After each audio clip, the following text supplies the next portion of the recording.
Hello again. Welcome to part 16 of The Legends of Spud Murphy.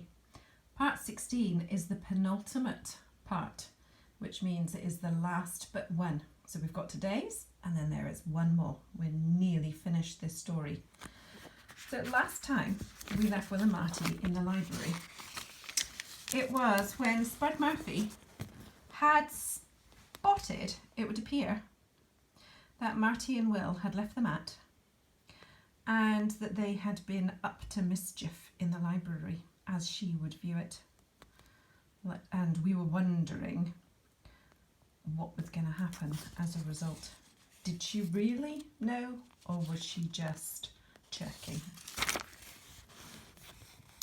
Something had caught Spud's eye. Something in the exact spot where I had stood. She bent low to the ground and followed my path to the ladder. "Coincidence," whispered Marty from the corner of his mouth. "Don't worry." Spud placed one hand on the ladder, pushing it along the shelves. She stopped at the adventure section. This couldn't be happening. The librarian climbed to the third step and reached out one knobbly finger. The finger pointed to a space on the shelf. "Aha!" she said. I couldn't believe it. She must have some magical powers. I was in deep trouble. The deepest. Spud climbed down and skated over to the carpet. She stopped before us and said 3 words. "Spies in Siberia?" I tried my innocent smile again. "Pardon?" "Spies in Siberia. One of you took it from the adventure section. Hand it over." Look, there's Will doing his best to look all innocent. Do you think it's working? By now, I was too scared to speak actual words. I did manage to shake my head. No, the shake said it wasn't me. Marty did a bit better.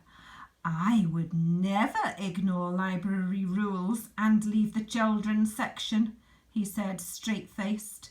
"That would be wrong, and my parents would be so disappointed." Spud squinted at us through beetle eyes. "So that's the way it is," she said. "Okay then, I want both of you to lie down." We obeyed, and with deft movements, she whipped off our shoes and socks. She studied our bare feet and eventually settled on me. "Stand up," she ordered. I did as I was told. Wouldn't you, if Spud Murphy was looming over you?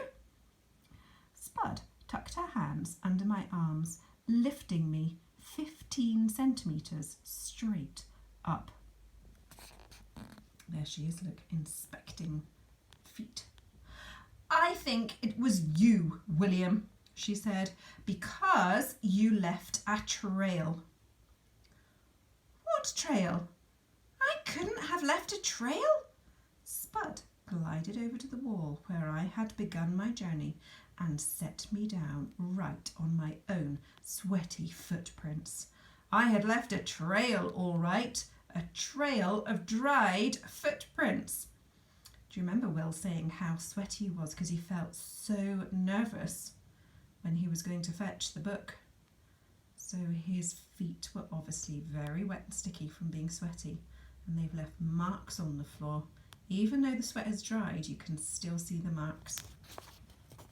But Murphy really is a detective, isn't she? Okay. Oh, nope, still going. "Now," she says sternly, "hand over Spies in Siberia." I was caught, fair and square. The evidence was against me. What could I do but return the book and beg for mercy?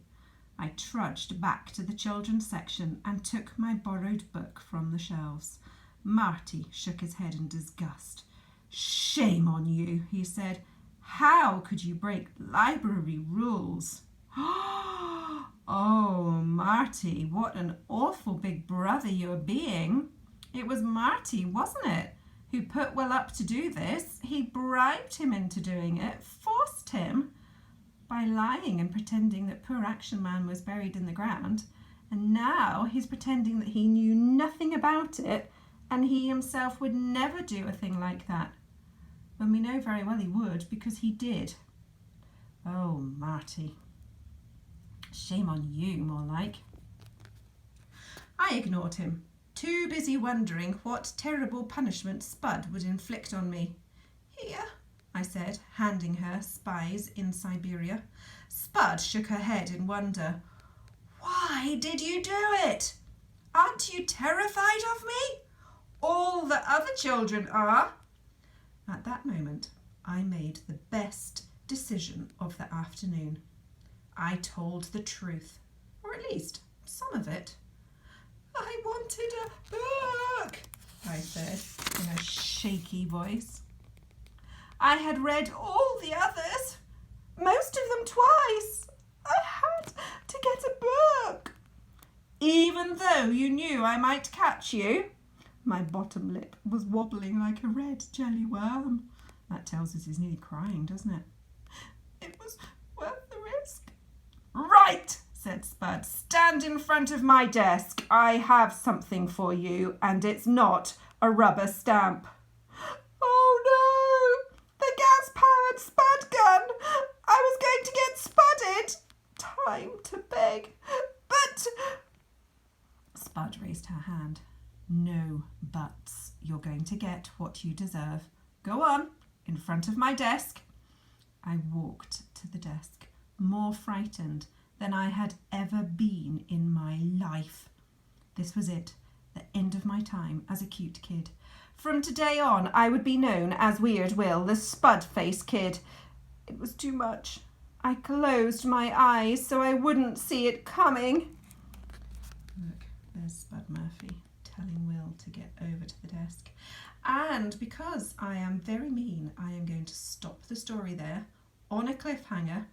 And my question, of course, is going to be, what do you think is going to happen? That is my question for you today. And of course, I would like a full sentence answer on the email.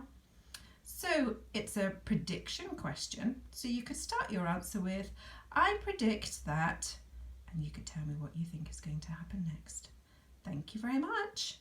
Last part of the story next time. Bye for now.